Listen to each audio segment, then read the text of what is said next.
everybody, this is Gina and I am coming to you to show you some great balance moves. I'm going to start out with holding a chair.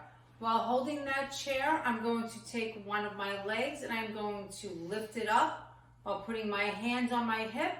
I'm going to hold from anywhere from 10 to 20 seconds for the hold. I'm going to smile while I'm doing this. And I'm going to count down for 10, 9, 8, 7, 6, 5, 4, 3, 2, 1. I'm going to put my leg down. I'm going to switch out to the other leg.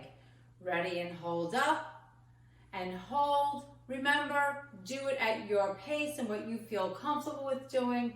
And I'm going to hold it for 10, 9, 8, 7, 6, 5, 4, 3, 2, 1.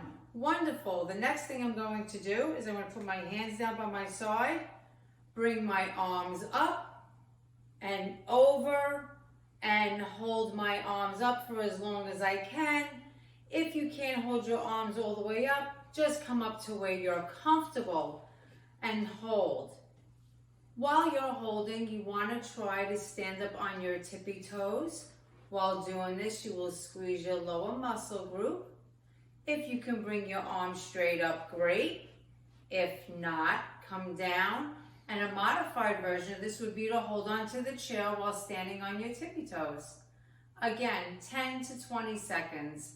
I'm going to count down 10, 9, 8, 7, 6, 5, 4, 3, 2, 1, and down. Beautiful. Next thing I'm going to do is I'm going to hold on to the chair, bring my right leg up, pull my core in, and hold. This gives you great balance in that body and helps with some great core stability. And hold for 10, 9, 8, 7, 6, 5, 4, 3, 2, 1. I'm going to bring the chair around to the other side of me so I can do the other side. Again, get good stability and balance. Bring that other leg out. Lift that chest up. Core is in.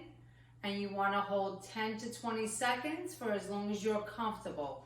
I'm going to count out for 10, 9, 8, 7, 6, 5, 4, 3, 2, and 1. Wonderful. Those are a couple of nice balance moves that you can do right in the comfort of your own home.